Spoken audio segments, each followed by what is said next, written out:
बिस्मिल्लाहिर्रहमानिर्रहीम। Biology second year, national book foundation. The next topic after the small intestine is absorption of digestion product या absorption of food के नाम से भी topic जाना जाता है। बहुत इजी सी बातें हैं, जैसे आपको लिखवाई जाएंगी कोशिश करें उसे लिखें और इसको समझिएगा, अच्छी तरह इस पर गौर करें। ठीक हो गया। इसके बारे में सबसे पहली बात लिखें एब्जॉर्प्शन।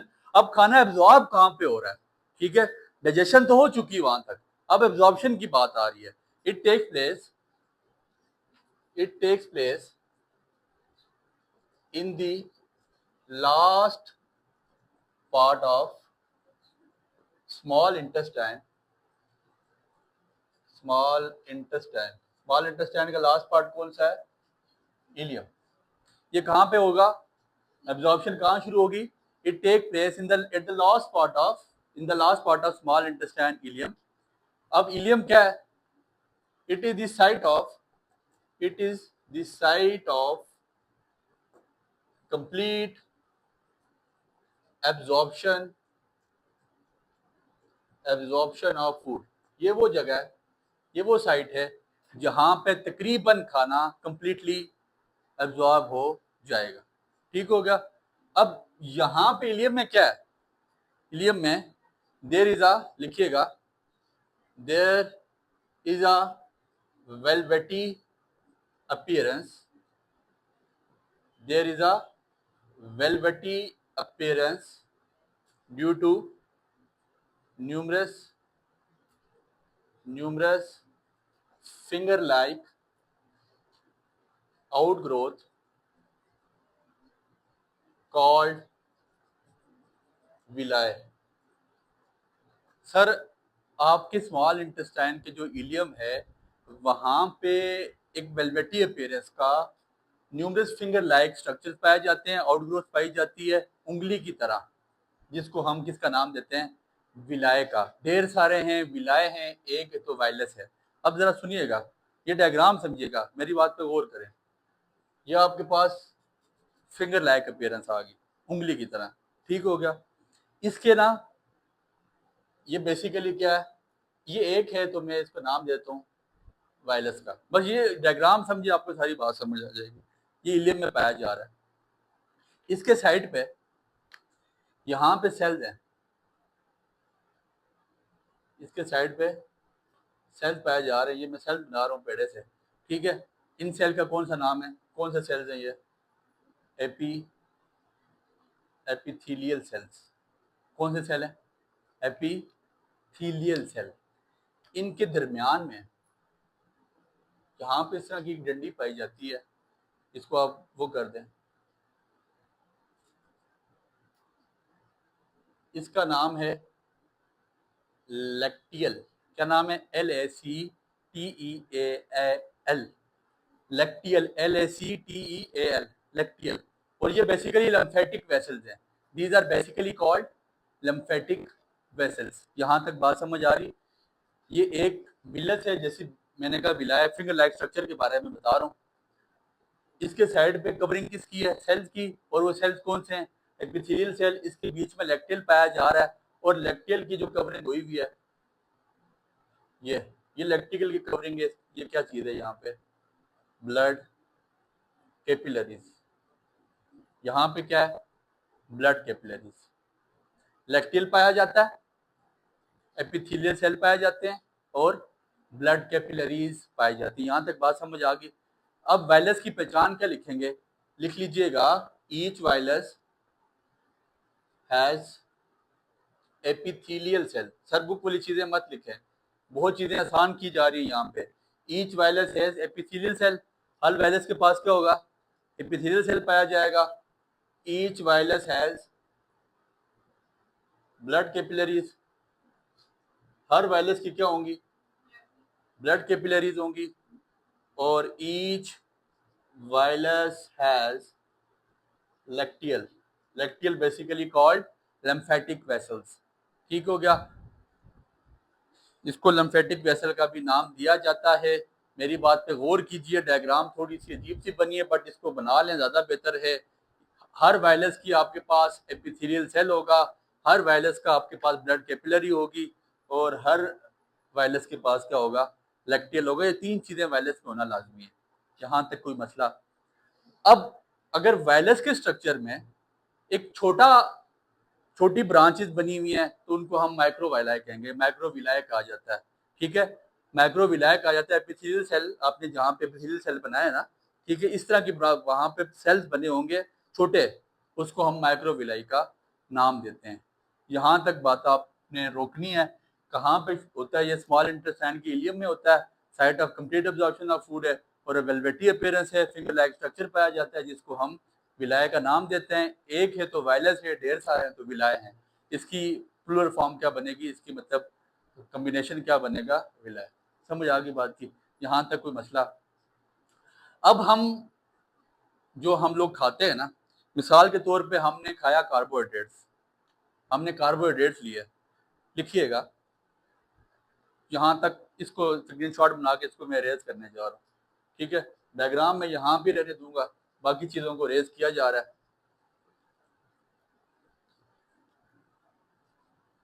लिखिएगा end product of carbohydrates, and product of, जो आपने कार्बोहाइड्रेट खाया ना, कार्बोहाइड्रेट इज ग्लूकोज। ठीक है, and product of carbohydrate is, जो एंड प्रोडक्ट होती है कार्बोहाइड्रेट, जो डाइजेस्ट हो के क्या बचता है? ग्लूकोज बचते हैं, छोटे छोटे पार्टिकल ग्लूकोज के बचते हैं। कहाँ पे? इलियम में। समझ आ गई बात की? और and product of protein is amino acid. Protein का एंड प्रोडक्ट क्या है? आखिर में बचता क्या है प्रोटीन खा के? अमाइनो एसिड बच जाते हैं, और कार्बोहाइड्रेट खा के क्या बचता है? ग्लूकोज। समझ आ गई बात की? यहां तक कोई प्रॉब्लम नहीं, इधर तक कोई मसला नहीं है। मेरी बात पे जरा गौर करेंगे। ये मैं एपिथेलियल सेल आपको बना के बता रहा हूँ। ये मेरे पास एपिथेलियल सेल हैं, 1 2 3, मैंने 4 सेल आपको बना के बता दिया। ये एपिथेलियल सेल हैं, इसके बाद ये कवरिंग है इसकी। ठीक हो गया? इधर मेरी तरफ देखेंगे, ये आपके पास क्या है? एपिथेलियल सेल, और यहाँ पे इसके बीच में साथ, इसके साथ क्या है? एपिथेलियल सेल के साथ ये ब्लड कैपिलरीज में बड़ी करके बना रहा हूँ। ये आपके पास क्या है? Blood capillaries. यहां तक कोई प्रॉब्लम? अब सुनिएगा, कार्बोहाइड्रेट खाया, क्या बचा? ग्लूकोज। प्रोटीन खाया, क्या बचा? Amino acid. ये आपके पास छोटे छोटे पार्टिकल, फॉर एग्जांपल किसके किसके बच गए? ग्लूकोज के। ठीक है, ये आपके पास छोटे छोटे पार्टिकल किसके बच गए? Amino acid. आपने कार्बोहाइड्रेट लिया, ग्लूकोज बचा, एंड प्रोडक्ट में छोटे पार्टिकल्स। आपने प्रोटीन लिया, अमीनो एसिड बचा, एंड प्रोडक्ट बची छोटे छोटे पार्टिकल्स। अब ये करेंगे क्या? ठीक है, लिखिएगा each glucose and amino acid combine and absorb in the blood capillaries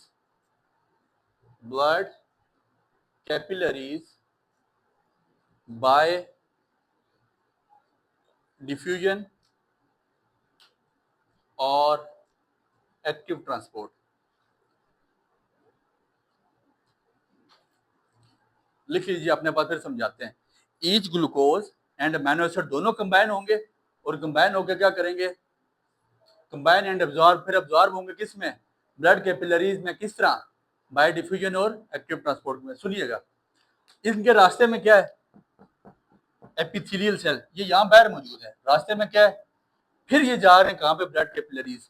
अब आपका सवाल होना चाहिए, सर ये यहाँ से उठ के, इधर देखना बच्चा, यहाँ से उठ के कैसे ब्लड कैपिलरीज के पास चले जाएंगे? यहाँ से उठ के ये कैसे ब्लड कैपिलरीज के पास चले जाते हैं? इनके रास्ते में तो एपिथेलियल सेल भी तो है, लेकिन ऐसा होता है बाय डिफ्यूजन, और या तो डिफ्यूजन हो रही होती है या एक्टिव ट्रांसपोर्ट हो रही होती है।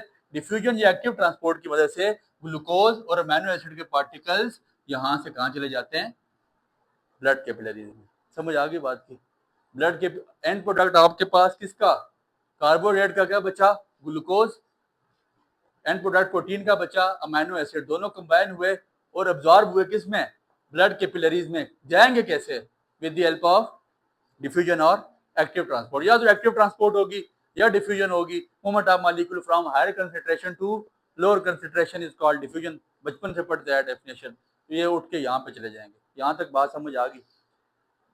तीन बातें होगी। फिर आप जो गोश्त खाते हैं, जो आप लिपिड्स लेते हैं, क्या लेते हैं, लिपिड्स जो आप गोश्त खाते हैं, उसकी एंड प्रोडक्ट क्या बचती है, लिखिएगा end product of lipid is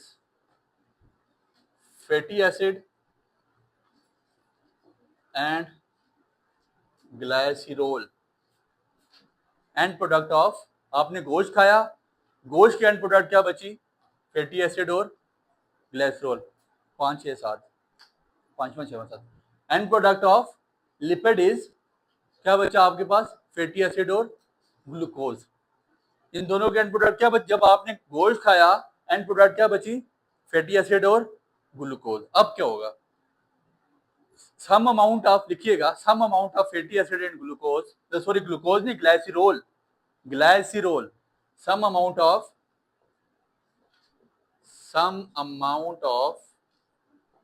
fatty acid and glycerol absorb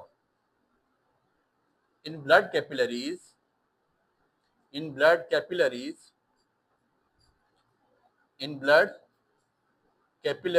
by diffusion और एक्टिव। सर ज्यादा नहीं, कुछ amount, some amount of fatty acid and glycerol absorb हो जाएंगे कहां पे आके, ब्लड कैपिलरीज में, with the help of diffusion and active transport. कुछ अमाउंट, ये तो सारे चले गए, लेकिन लिपिड के बाद जो हमारे पास एंड प्रोडक्ट बची फैटी एसिड और ग्लाइसरोल, उसकी भी कुछ अमाउंट, ये फॉर एग्जांपल आपके पास फैटी एसिड और ग्लाइसरोल बच के, ये यहां से उठ के और कहां चले गए, ब्लड कैपिलरीज में। सम अमाउंट, ज्यादा नहीं, सम अमाउंट का नाम इस्तेमाल करो। सम अमाउंट कहां चलेगी, फैटी एसिड में। सम अमाउंट चलेगी ब्लड कैपिलरीज में with the help of diffusion and active transport. ठीक हो गया, यहां तक बात समझ आ गई। फिर अगला पॉइंट बनाइएगा, large amount of fatty acid and glycerol, large amount. ठीक है जी, अगला पॉइंट बनाए, large amount of fatty acid and glycerol, large amount of fatty acid and glycerol goes, कहां जाती है, goes into epithelial cell। कहां चली जाती है, ये epithelial cell बाहर है, उसके बाद अंदर लैक्टियल है, फिर ऊपर ब्लड कैपिलरीज है। एब्जॉर्ब तो हो रही थी ना with the help of transport, active transport और diffusion, but large amount of fatty acid and glycerol goes into epithelial. कहां चलेगी ज्यादा अमाउंट, एपिथेलियल सेल में। एंड एपिथेलियल सेल में क्या किया इसने, वहां जाके दोबारा ये कंबाइन हुई and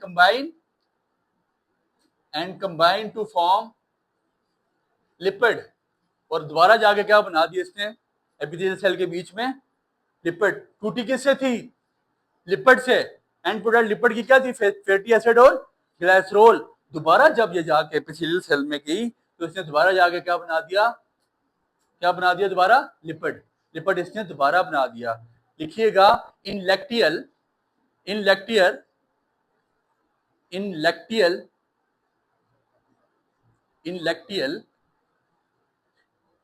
protein is present, in lacteal protein is present.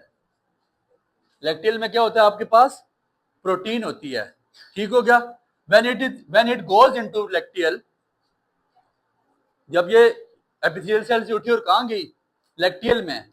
when it goes into lacteal, लिखिएगा जब ये लैक्टियल में जाती है, वहां पे क्या होती है, प्रोटीन मौजूद होती है। when it goes into lacteal, lipid and protein make lipoproteins। Lacteal में प्रोटीन है, एपिथेलियल सेल में लिपिड है, दोबारा लिपिड बन गए थे एपिथेलियल सेल में आके, एपिथेलियल सेल में दोबारा आके लिपिड बन गए थे। एपिथेलियल सेल में लिपिड थे और लैक्टियल में प्रोटीन था, जब दोबारा जाके मिले तो क्या बन गए, lipoprotein. In lacteal protein is present when it combines to form lipoprotein. When it combines, जब ये मिले तो आपके पास क्या बन गया, लाइपोप्रोटीन बन जाता है। ठीक हो गया, यहां तक समझ आ गई, इधर तक किसी को कोई मसला? ठीक है, इसके बाद लिखिएगा अपने पास, these pass into blood vessel, फिर इसके बाद आपके ब्लड वेसल में जाते हैं। these pass into blood vessels, these pass into blood vessel through thoracic, THROACIC, through thoracic lymphatic, through thoracic lymphatic cells। ठीक है जी, अब कहां पे जा रहे हैं, ब्लड वेसल में, किसकी मदद से, थोरासिक लिम्फेटिक सेल्स की वजह से। समझ आ गई बात की? अब यहां तक इस टॉपिक ने क्लोज हो गया, खाना डाइजेस्ट भी हो गया, खाना एब्जॉर्ब भी हो गया। क्या हो गया, लेकिन कुछ अमाउंट अभी भी बची। आपके इलियम में एक स्पिंचर होता है जिसका नाम क्या है, इलियोकोलियम स्पिंचर। क्या है, इलियोकोलियम स्पिंचर। स्पिंचर क्या है, ढक्कन, बताया था ढक्कन के बारे में, इलियोकोलियम स्पिंचर। अब ये करेगा क्या, इलियोकोलियम स्पिंचर ऐसा करेगा, some amount of residue, residue बोलते हैं कचरे को, जो गंद की कुछ अमाउंट वहां पे अब आपके पास मौजूद है, इलियोकोलियम स्पिंचर थोड़ी देर के लिए खुलेगा और वो वहां से जो कुछ अमाउंट एब्जॉर्ब नहीं उठा के कहां डाल देगा, लार्ज इंटेस्टाइन में। क्या करेगा, इलियोकोलियम स्पिंचर। ठीक है जी, लिखिएगा, some amount of residue, some amount of residue which is not absorbed, some amount of residue which is not absorbed goes into large intestine। ठीक है, जो यहाँ पे absorb नहीं हुई वो कहाँ चली जाएगी, लार्ज इंटेस्टाइन में। And the next topic would be large intestine. उम्मीद करते हैं यहाँ तक बात समझ आई होगी, दुआ में याद रखें।